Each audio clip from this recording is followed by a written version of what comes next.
South Africa on Tuesday scrapped more coronavirus measures, ending mandatory negative results for inbound travelers, a move expected to boost tourist numbers. New infections have been falling steadily in the country since January, as well as fatalities. Due to the changing nature of the pandemic and due to the progress that has been made through our collective efforts, we intend to lift the national state of disaster as soon as public comment on the health regulations published by the Minister of Health have been completed. The mandatory wearing of face masks when outdoors has also been scrapped. The measure remains for indoor spaces. All adults have received at least one vaccine dose. We therefore enter the third year of this pandemic more hopeful than ever before. While the pandemic is not yet over, and while we remain cautious, we see many parts of our daily life returning to normal. Previously, all travelers entering the country were required to produce a negative PCR test. South Africa is keen to restart its economy, which took a hit from pandemic restrictions.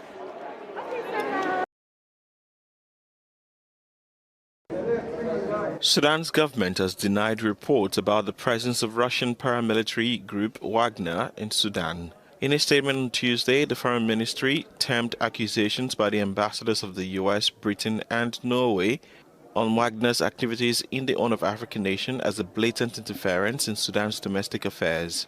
On Monday, the Troika for Sudan, the US, Britain and Norway said Wagner Group was engaged in illicit activities that undermine the rule of law in the country. The Sudanese Foreign Ministry, in his statement, said the Troika diplomats deliberately and in an arbitrary manner involved Sudan in the conflict in Ukraine.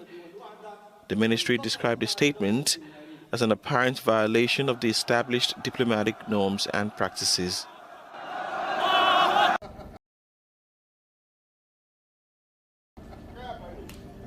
In Ouagadougou, the seats of the National Assembly were once again filled on Tuesday.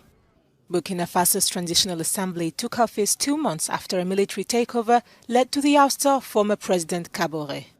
The Assembly will be responsible for voting on text of reforms planned during the transition.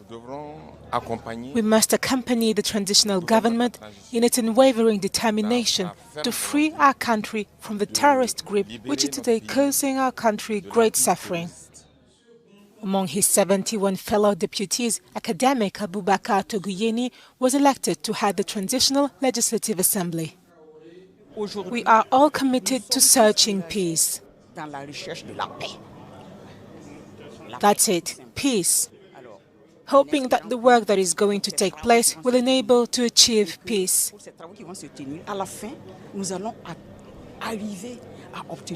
The same kind of peace we used to enjoy in Burkina Faso a long time ago. The body is made up of 71 deputies, 21 appointed by the president and the remainder chosen by the security forces, civil groups, political parties and the country's 13 regions.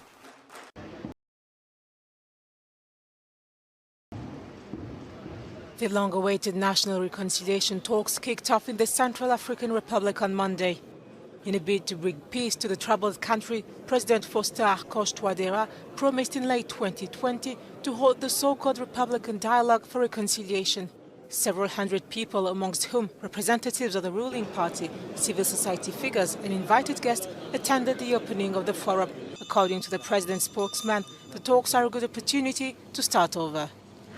Central Africans have desired this dialogue for a long time.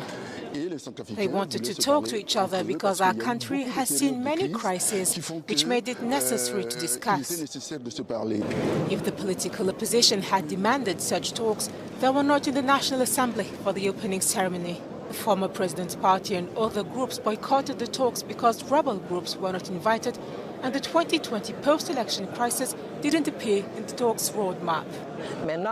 It would have been desirable for armed groups and the opposition to sit down and discuss. But since things are ready, we can't do otherwise. We'll deal with it and see what needs to be done. Yesterday, after a very long meeting, we decided not to participate in the dialogue because some of our conditions were not taken into account regarding the themes and the agenda, amongst other things. The peace talks are set to last 1 week. The agenda offers little detail on the debates and the dialogue process itself. Central African Republic has been mired in civil war since 2013. Despite UN-backed peacekeeping missions, security remains a fleeting dream for the majority of Central Africans.